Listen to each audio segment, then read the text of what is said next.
Ratagnon Mangyan. Ratagnon, also translated as Latagnon or Datagnon, is a regional language spoken by the Ratagnon people, an indigenous group from Occidental Mindoro. It is a part of the Visayan language family. Introduction. The Ratagnon Mangyan are an indigenous group residing primarily in the mountainous regions of Mindoro, Philippines. They are known for their rich cultural heritage, traditional practices, and deep connection to their land. Ang Ratagnon Mangyan ay isang katutubong grupo na matatagpuan sa mga bundok ng Mindoro, Philippines. Kilala sila sa kanilang mayamang kultura, tradisyon, at malalim na koneksyon sa kanilang lupain. Historical background. Historically, the Ratagnon Mangyan have inhabited Mindoro for centuries, maintaining their identity despite external influences.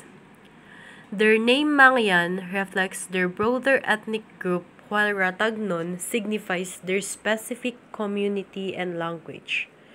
Over the years, they have faced challenges from colonization and modernization. Sinaunang nanirahan ang mga Ratagnon Mangyan sa Mindoro. Pinanatili ang kanilang pagkakakilanlan sa kabila ng mga panlabas na impluensya.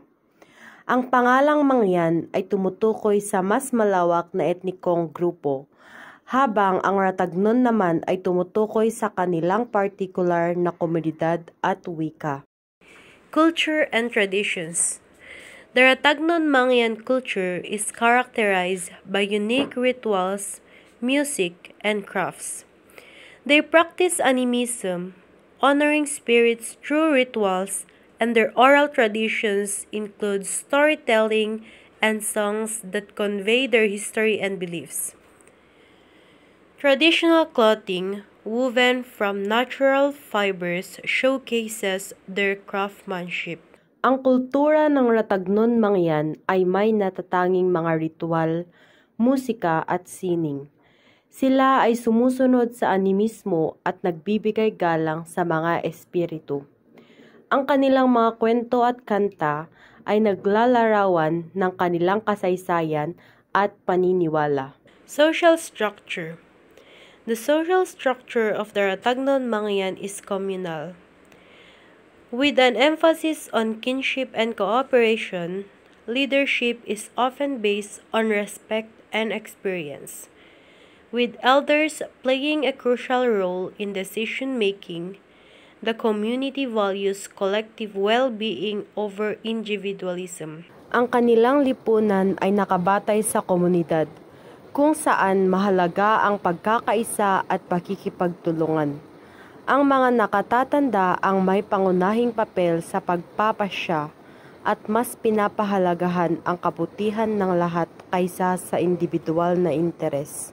Economy and subsistence. The Ratagnon Mangyan primarily rely on subsistence agriculture, hunting and gathering.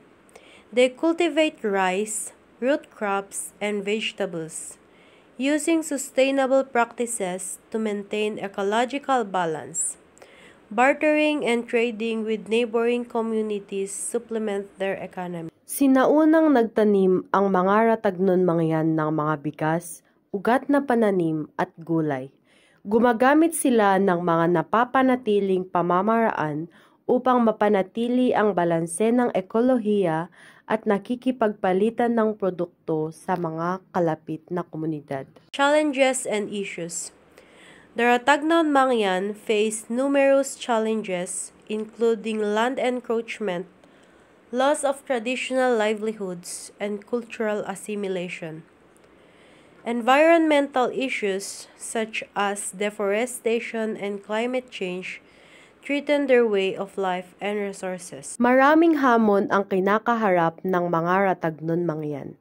Kabilang narito ang pang-aabala sa kanilang lupa, pagkawala ng mga tradisyonal na kabuhayan, at asimilasyon ng kultura.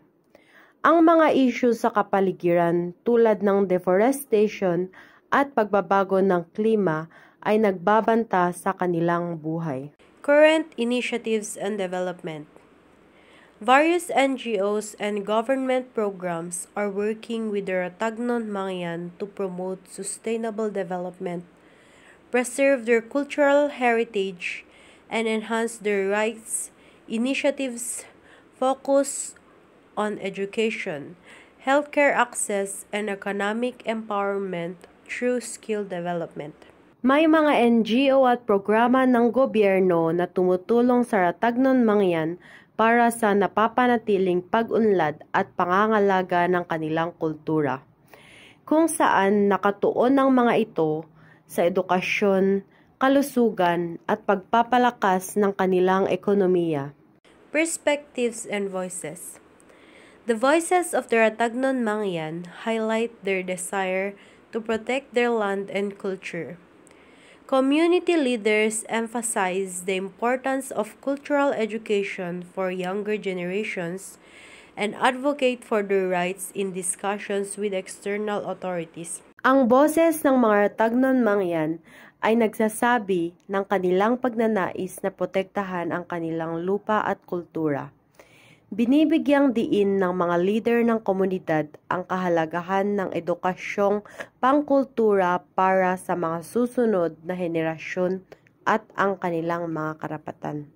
Resources and further reading. Books and articles on indigenous peoples in the Philippines, along with research studies focusing on the Ratagnon Mangyan, can provide deeper insights. Organizations such as the National Commission on Indigenous Peoples offer resources and support. Ang mga dokumentaryo at litrato na nagpapakita ng buhay at tradisyon ng Ratagnon Mangyan ay makakatulong sa pag-intindi natin sa kanila.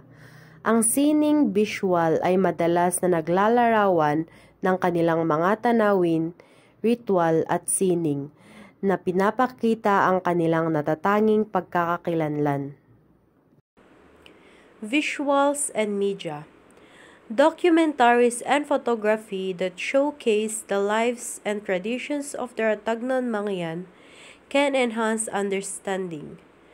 Visual arts often depict their landscapes, rituals, and crafts, emphasizing their unique identity and connection to the nature.